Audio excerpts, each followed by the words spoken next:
Friends, Nifty bank Nifty की weekly analysis video के अंदर आप सभी का बहुत बहुत स्वागत है। दोस्तों, इस वीडियो के अंदर हम हर हफ्ते देखते हैं कि निफ्टी बैंक निफ्टी और उसके अंदर लिस्टेड टॉप हैवीवेट स्टॉक्स हैं वो चार्ट के ऊपर नेक्स्ट वीक कहां से सपोर्ट ले सकते हैं, कहां से रेजिस्टेंस ले सकते हैं, उनके आने वाले वीक में क्या टारगेट हो सकते हैं। तो देखने के लिए दोस्तों बने रहिएगा मेरे साथ ओनली टेक्निकल चैनल पर। साथ साथ आपसे रिक्वेस्ट है कि अगर आपने मेरा चैनल अभी तक सब्सक्राइब नहीं किया है तो प्लीज़ मेरे चैनल को सब्सक्राइब कीजिए। तो चलिए दोस्तों, निफ्टी 50 का एनालिसिस शुरू करते हैं डेली चार्ट के साथ। तो यहाँ पे आप देख सकते हैं कि लास्ट वीक जो था वो पूरा करेक्शन में गुजरा है।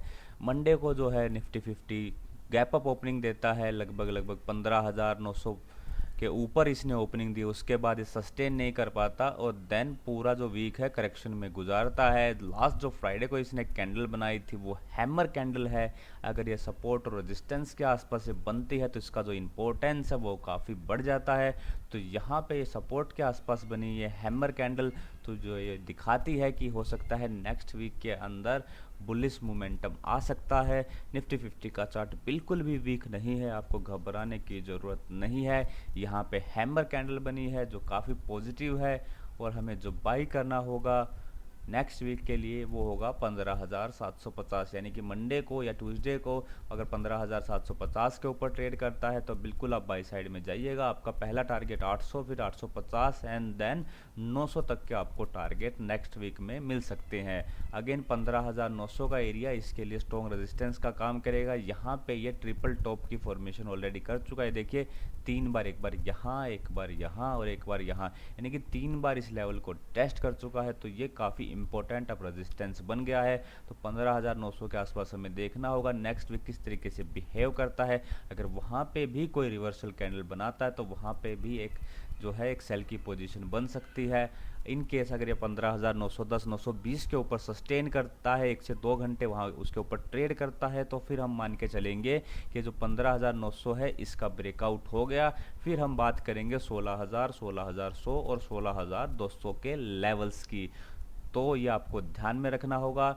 और साथ साथ ये जो हैमर कैंडल है इसका लो भी हमारे लिए काफ़ी इंपॉर्टेंट है, वो है 15,635 का और यही हमारा इमीडिएट सपोर्ट रहेगा। 15,000 आप इसको 630 मान सकते हैं, यानी कि इसके अगर नीचे ट्रेड करेगा तो बिल्कुल हम सेल करेंगे। 15,630 के नीचे हम सेल करेंगे। पहला हमारा टारगेट होगा 15,550 का, दूसरा टारगेट 15,500 का और लास्ट टारगेट होगा हमारा 15,450 का। ये लेवल हमें नेक्स्ट वीक में देखने को मिल सकते हैं। लेकिन अभी भी याद रखिएगा दोस्तों, निफ्टी 50 का जो ट्रेंड है वो अपवर्ड है। 15,400 से 500 का जोन इसके लिए स्ट्रॉन्ग सपोर्ट है। जब तक इसके नीचे क्लोज नहीं करे हमें मार्केट के अंदर बुलिश रहना है। साथ साथ इंडिया जो विक्स है यानी कि वोलेटिलिटी जो इंडेक्स है वो 12 के आसपास है, जो दिखाती है कि जो निफ्टी 50 है या पूरी मार्केट है वो इस लेवल पे काफ़ी कंफर्टेबल है।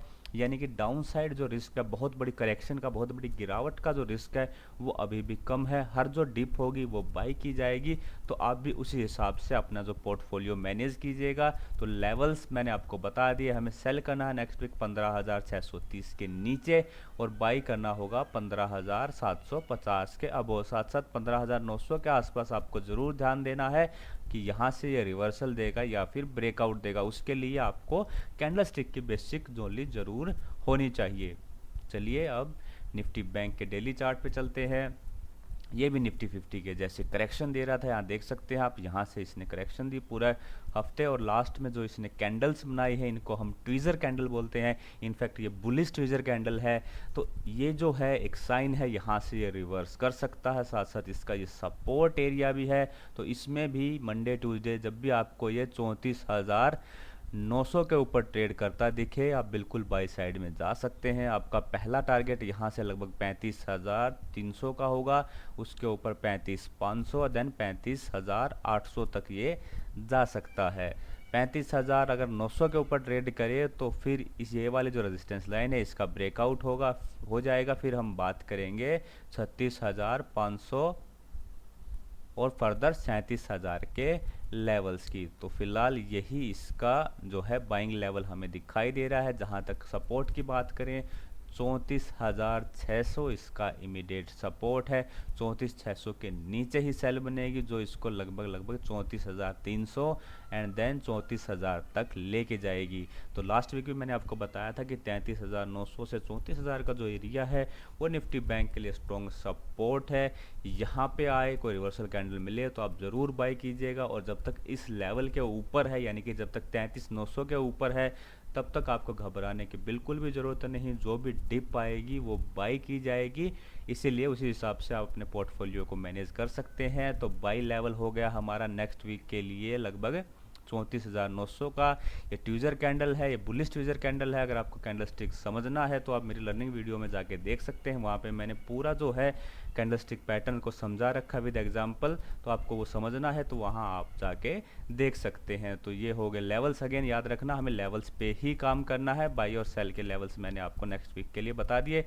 चलिए अब रिलायंस के चार्ट पे चल। रिलायंस इंडिया की नंबर 1 कंपनी है और मेरे हिसाब से ये अभी भी अंडर वैल्यूड है, काफ़ी शानदार रिटर्न देती है और मेरे हिसाब से एक रिस्क फ्री इन्वेस्टमेंट है। तो आप इसको लॉन्ग टर्म के लिए एक्यूमुलेट बिल्कुल कर सकते हैं। अगर नेक्स्ट वीक की बात करें तो नेक्स्ट वीक जो है 2080 का लेवल इसके लिए सपोर्ट का काम करेगा, उसके नीचे ट्रेड करेगा तो ही हमें एक सेल की पोजीशन मिल सकती है जो इसको लगभग 2050 तक ले जा सकती है। लेकिन 2050 और से जो 2100 का एरिया है, मैंने लास्ट वीक भी बताया था, आप यहाँ पे इसको एक्यूमुलेट बिल्कुल कर सकते हैं। यहाँ आप देख सकते हैं 50 डेज़ की जो मूविंग एवरेज जो मैंने ग्रीन से दिखाई है और 200 दिनों की जो मूविंग एवरेज है वो रेड से, वहाँ पे लगभग दोनों एवरेज का इसको सपोर्ट मिल सकता है। और साथ साथ यहाँ एक गोल्डन क्रॉसओवर भी जनरेट हुआ है जो इसके लिए काफ़ी बुलिश है। लास्ट टाइम भी आप देख सकते हैं जब इसके अंदर जो गोल्डन क्रॉसओवर जनरेट हुआ था, ये देखिए यहाँ पे जनरेट हुआ था, तो इसने कितना शानदार बुल रन हमें दिखाया था। तो मेरे हिसाब से गोल्डन क्रॉसओवर भी जनरेट हुआ है तो आप इसको लॉन्ग टर्म के लिए भी एक्यूमुलेट कर सकते हैं। और नेक्स्ट वीक 2080 इसका सपोर्ट रहेगा और रेजिस्टेंस होगा 2130 के अबो एक छोटा सा अर्डल होगा 2145 से 50 के आसपास, उसको निकाल देता है तो फिर 2180 और 2200 तक के लेवल बिल्कुल ये नेक्स्ट वीक में दिखा सकता है। इंडिया की नंबर 1 कंपनी है तो बिल्कुल आप इसके ऊपर लॉन्ग टर्म के लिए भरोसा कर सकते हैं। वीकली चार्ट में भी देखें तो यहाँ पे एक हैमर कैंडल बनी है और ये वाली जो रेजिस्टेंस लाइन है अगर इसको निकाल देता है तो ऊपर की तरफ ये 2260 को भी टेस्ट करने की कोशिश नेक्स्ट वीक में कर सकता है, तो आपको इसको ध्यान में रखना होगा। अब चलते हैं HDFC के चार्ट के ऊपर। तो HDFC भी अपने सपोर्ट के आसपास है, 2440 से 2450 का एरिया इसका सपोर्ट एरिया है और यहाँ से ये बाउंस बैक दे सकता है। अगर आप रिस्की ट्रेडर हैं तो 2440 का स्टॉप लॉस लगा के और ये 2480 के ऊपर ट्रेड करे तो आप यहाँ पे बाइंग कर सकते हैं लगभग 2510 एंड देन 2550 के टारगेट के लिए। जहाँ तक सेल की बात है 2440 के नीचे इसके अंदर सेल बनेगी जो इसको लगभग 2400 तक ले जा सकती है। 2390 से 2400 के आसपास अगर आपको ये मिले तो बिल्कुल इसको बाई कीजिएगा, एक्यूमुलेट कीजिएगा, वहाँ पे आपको इसको बाइंग का मौका बिल्कुल भी नहीं छोड़ना है। और जहाँ तक ये पूरा रेंज की बात है, इस रेंज का ब्रेकआउट होगा उसके लिए इसको 2640 के ऊपर क्लोज करना पड़ेगा। 2640 के ऊपर क्लोज करे और उसी के ऊपर ये ट्रेड करे तो फिर इस रेंज का ब्रेकआउट हो जाएगा। फिर हम जो है इसके ऊपर 2750 2800 तक की बात करेंगे। आप चाहें तो इस रेंज को भी प्ले कर सकते हैं, यानी कि ये यहाँ पे आए 2640 2630 के आसपास रिवर्सल कैंडल मिले तो आप सेल कीजिए और यहाँ पे आए सपोर्ट के आसपास यानी कि 2400 2450 के लगभग यहाँ आपको मिले तो आप यहाँ पे बाई कर सकते हैं फर्दर अपसाइड के टारगेट के लिए। तो आप चाहें तो इस रेंज को भी प्ले कर सकते हैं। अगर HDFC बैंक की बात करें तो मेरे हिसाब से अब इसको जो है नेक्स्ट वीक जो सपोर्ट मिलेगा वो 1460 से 1450 के आसपास मिल सकता है। यहाँ पे ये आने की कोशिश नेक्स्ट वीक में कर सकता है और यही जो एरिया है लगभग 1450 के आसपास यही हमारा बाइंग लेवल होगा। यहाँ पे आप अगर आपको कोई रिवर्सल कैंडल मिले तो बिल्कुल आप बाई साइड में यहाँ से जा सकते हैं।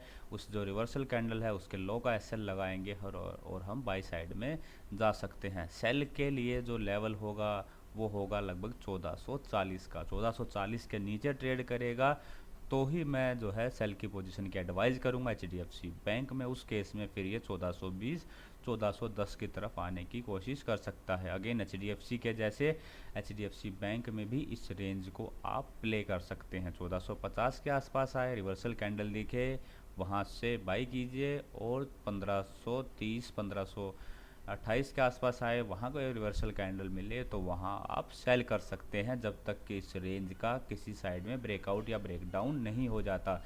और इस रेंज को ऊपर की साइड में निकालने के लिए इसको 1530 के अबोव क्लोज करना होगा। 1530 इसका ब्रेकआउट लेवल होगा। जब तक ये इस रेंज को नहीं निकालता तो आप इस रेंज को प्ले कर सकते हैं। बहुत ही अच्छा ये शेयर है, टेक्निकल को अच्छे से फॉलो करता है। आईसीआईसीआई बैंक को अगर देखें तो इस वाले जो रेजिस्टेंस लाइन था, इसने इसका ब्रेकआउट ज़रूर दिया था, लेकिन सस्टेन ये नहीं कर पाया और करेक्शन मोड में चला गया। फिलहाल अगर ये नेक्स्ट वीक 640 के अबोव सस्टेन करता है तो फिर आपको 650 तक के लेवल ये दिखा सकता है। 650 के अबोव ये क्लोज कर देता है और उसी के ऊपर ट्रेड करता है तो फिर हम 660 और 665 तक के लेवल की बात कर सकते हैं। जहाँ तक इमीडिएट सपोर्ट की बात है तो 625 यानी कि 625 इसका इमीडिएट सपोर्ट है। उसके नीचे ट्रेड करेगा तो ही एक सेल की पोजीशन बनेगी जो इसको 615 तक ले जा सकती है। 615 इसका यहाँ पे अभी सपोर्ट दिखाई दे रहा है, बिकॉज इसी से ये देखिए ये वाली जो कैंडल है यहीं से इसने बाउंस बैक दिया था लास्ट टाइम। अगर 615 के नीचे भी ट्रेड करेगा तो फिर हम 600 और 590 की बात करेंगे। लेकिन चार्टिकली ये भी बिल्कुल वीक नहीं है। जिसकी जो इसके अंदर पोजीशन लेके बैठा है वो इसके अंदर पोजीशन को अभी भी कंटिन्यू कर सकते हैं। चार्टिकली आईसीआईसीआई बैंक भी बिल्कुल वीक नहीं है। कोटक महिंद्रा अगर देखें तो फिर से वही रेंज बाउंड है इसका चार्ट। यहाँ आप देख सकते हैं काफ़ी टाइम से ये रेंज बाउंड है। 1830 इसका ब्रेकआउट लेवल है इस रेंज का। 1830 को जब ये निकालेगा तो ऊपर की तरफ काफ़ी शानदार हमें मूवमेंट देगा। और डाउन में इसका जो लेवल है ब्रेक डाउन का वो है 1700 का। 1700 के नीचे ट्रेड करता है तो नीचे की तरफ भी हमें ये डाउनफॉल काफ़ी दिखा सकता है। लास्ट वीक मैंने आपको बताया था कि अगर यहाँ पे आपको मिलता है, क्योंकि हम इस रेंज को भी प्ले कर सकते हैं, तो यहाँ पे आप बिल्कुल बाइंग कर सकते हैं। 1700 के नीचे का एसएल मैंने आपको लगाने की एडवाइस दी थी, लेकिन अभी इसमें अपवर्ड मूवमेंट नहीं आया। अगर अभी तक आपने पोजीशन नहीं बनाई तो आप चाहें तो इसके अंदर एक पोजीशन बना सकते हैं, लेकिन जो रिस्की ट्रेडर है वही इसके अंदर पोजीशन बनाए। बिकॉज अभी तक जो चार्ट था वो 200 दिनों की, ये जो रेड कलर की आपको लाइन दिखाई दे रही है 200 दिनों की जो मूविंग एवरेज है उसके अबव था। लेकिन अब 3-4 दिन ये देखिए 3 से 4 दिन ये है 200 दिनों की मूविंग एवरेज के नीचे ये ट्रेड कर रहा है, जो शायद कहीं ना कहीं इसके अंदर नेगेटिव जो बायस है उसको दिखाता है। लेकिन फिर भी अगर आप रिस्की ट्रेडर हैं, क्योंकि ओवरऑल जो मार्केट है वो पॉजिटिव है, तो हो सकता है यहाँ से आपको एक बाउंस बैक ज़रूर मिल सकती है। अगेन एसएल ज़रूर आप लगा लीजिएगा 1700 के नीचे का। एसबीआई को अगर देखें तो इसका इमीडिएट सपोर्ट है लगभग 415 का। 415 के नीचे ही सेल बनेगी जो इसको लगभग 410 और 400 तक ले जा सकती है। 400 का एरिया अब इसके लिए स्ट्रॉन्ग सपोर्ट का काम करेगा और ऊपर इसको जाने के लिए 430 क्या वो क्लोज करना पड़ेगा। ये वाली जो रेजिस्टेंस लाइन है 430 की, यहाँ से अगर इसको निकाल देता है तो फिर ये 432 440 की तरफ जो है अपना ऑल टाइम हाई को टेस्ट करने जा सकता है। एक्सिस बैंक की बात करें तो एक्सिस बैंक का भी जो चार्ट है वो अभी भी बुलिश है। इसके अंदर एक इन्वर्टेड हेड एंड शोल्डर जैसी पैटर्न की फॉर्मेशन हो रही है। देखिए ये इसका शोल्डर है और ये इसका ये पूरा हेड और ये इसका दूसरा शोल्डर है।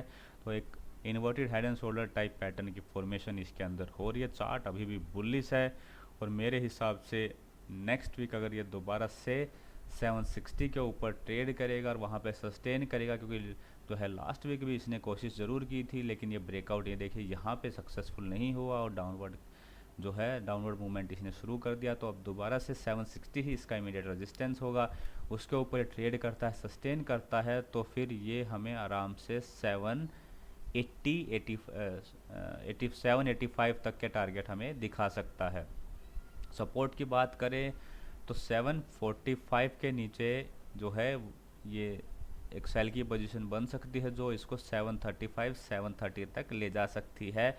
और ये भी हो सकता है कि ये जो रेंज है इस रेंज के जो बॉटम है 720 उसके आसपास ही आने की कोशिश कर सकता है। इसमें भी आप रेंज को प्ले कर सकते हैं। एक चीज़ अगर आपने नोट करी होगी, चाहे HDFC हो, HDFC बैंक हो या फिर एक्सेस हो, हर एक में एक रेंज की फॉर्मेशन हो रही है और इस रेंज को आप आसानी से प्ले कर सकते हैं। बस आपको रेजिस्टेंस और सपोर्ट के आसपास रिवर्सल कैंडल ढूंढनी आनी चाहिए। हिंदुस्तान यूनिलीवर, जैसा मैंने आपको लास्ट वीक बताया था कि ये जो है यहाँ पे 2440 के आसपास अगर आपको कोई कैंडल मिले रिवर्सल, तो यहाँ से आप बिल्कुल बाई कर सकते हैं। तो यहाँ से इसने बाउंस बैक दिया है और इसके ऊपर अभी ये सस्टेन भी कर रहा है, तो इसमें कोई दिक्कत नहीं है। अब 2500 के ऊपर फिर से ट्रेड करेगा तो आसानी से हमें 2530 2540 तक के टारगेट ये दिखा सकता है। इमीडिएट सपोर्ट होगा इसका 2440 का। 2440 के नीचे ही इसके अंदर सेल बनेगी, जो इसको लगभग 2400 और इस रेंज का जो है बॉटम 2370 2350 तक ले जा सकती है। हालांकि ये जो चार्ट है, इस चार्ट के ऊपर मैं अभी भी बुलिश बना हुआ हूँ। अगला हमारा जो शेयर है वो है ITC। फंडामेंटली काफ़ी स्ट्रॉन्ग कंपनी है, लेकिन बहुत ही स्लो मूवर है, हमारे पेशेंस को टेस्ट करती है। मैंने मल्टीपल टाइम आपको बोला है कि 200 के आसपास मिले तो आप इसको बाई कर सकते हैं, लॉन्ग टर्म के लिए भी इसको एक्यूमुलेट कर सकते हैं। लेकिन साथ साथ यहाँ पे जो पैटर्न बन रहा है वो है डिसेंडिंग ट्रायंगल पैटर्न। तो एज ए टेक्निकल एक्सपर्ट हम लोग इस जो है इस पैटर्न को है नज़रअंदाज नहीं कर सकते। तो ये जो पैटर्न है वो 200 के नीचे अगर ट्रेड करेगा, 1 से 2 दिन जो है इसके नीचे क्लोज करेगा, तो ये पैटर्न एक्टिव हो जाएगा। उस केस में फिर हम 190 180 तक हम फिसल सकते हैं। तो उस चीज़ का भी हमें ध्यान में रखना होगा। और अपसाइड के लिए या फिर इसका इमीडिएट जो रेजिस्टेंस है वो है इसका 208 का। 208 के वो ही हमें बाई साइड में जाना है लगभग 215 के टारगेट के लिए। आपको ये ज़रूर याद रखना होगा कि 200 के नीचे अगर ये 2 से 3 क्लोजिंग दे देता है, सस्टेन कर जाता है, तो फिर इस डिसेंडिंग ट्रायंगल पैटर्न का ब्रेकडाउन हो जाएगा। तो आप अपने अकॉर्डिंगली जो भी आपका पोजीशन है उसको जो है रिस्क को मैनेज कर सकते हैं। TCS की अगर बात करें तो यहाँ पे इसने एक ब्रेकआउट ज़रूर दिया था, लेकिन वो ब्रेकआउट सस्टेन नहीं हुआ। ये देखिए, ये जो लेवल है इसका लगभग 3350 का, उसका इसने ब्रेकआउट दिया था, लेकिन यहाँ पे सस्टेन नहीं हो पाया। अब नीचे की तरफ इसने मूवमेंट दी है, अभी भी कोई दिक्कत इसमें नहीं है। जो है इसका जो TCS का जो ट्रेंड है वो अपवर्ड है। और अगर आपको कहीं भी ये 3250 के आसपास ट्रेड करता मिले तो बिल्कुल इसको आपको उठाना है। फिर से 3250 के आसपास से उठा सकते हैं आप। यहाँ पे आपका जो टारगेट रहेगा लगभग 3350 से 3360 का रहेगा। और दोबारा से अगर इस लेवल को निकालता है 3360 के ऊपर ट्रेड करता है, सस्टेन करता है, तो फिर से हम ब्रेकआउट के ये जो लेवल होगा इसका ब्रेकआउट हम मान सकते हैं। और यहाँ से मेरे हिसाब से 250 प्लस का जो पंप है वो आपको ईजिली मिल जाएगा। काफ़ी शानदार शेयर है, टेक्निकल को बहुत अच्छे से ये फॉलो करता है। इन्फोसिस जो है अभी भी बुलिश बना हुआ है, इसके अंदर कोई दिक्कत नहीं है। इमीडिएट सपोर्ट होगा 1540 का। और जो बहुत शॉर्ट टर्म के ट्रेडर्स हैं जो सिर्फ 2 से 3 दिन किसी पोजीशन को कैरी करते हैं, उनके लिए यही SL होगा।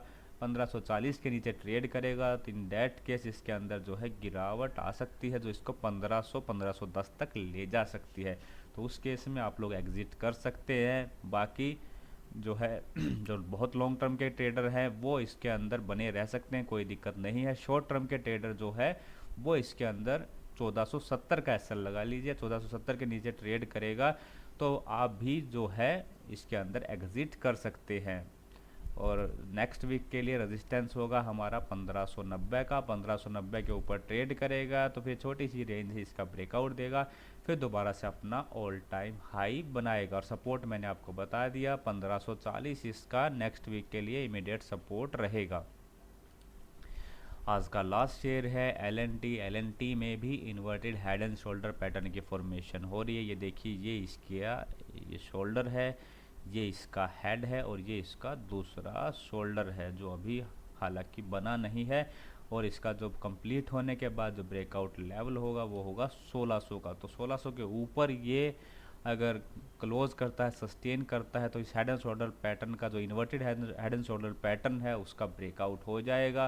फिर यहाँ से हमें 200 से 300 पॉइंट का जो पंप है वो ऑलमोस्ट सर्टेन हो जाएगा। फिलहाल नेक्स्ट वीक के लिए इसका सपोर्ट रहेगा 1470 का।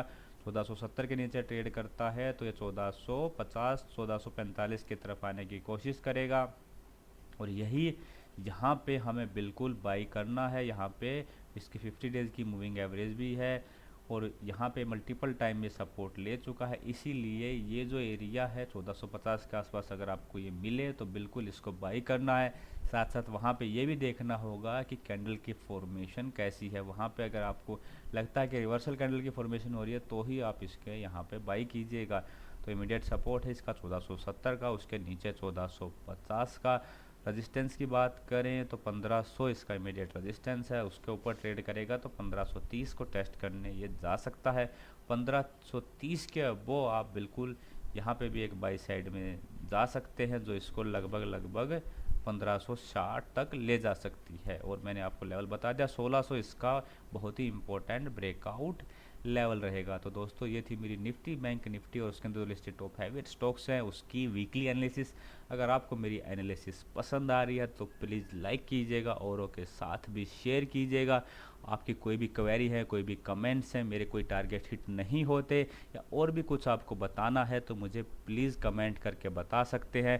वीडियो को लाइक ज़रूर कीजिएगा, औरों के साथ शेयर कीजिएगा, इससे मुझे बहुत ही एंकरेजमेंट मिलता है और नई वीडियो बनाने के लिए ये जो आपका एंकरेजमेंट है मेरे लिए काफ़ी हेल्पफुल रहता है।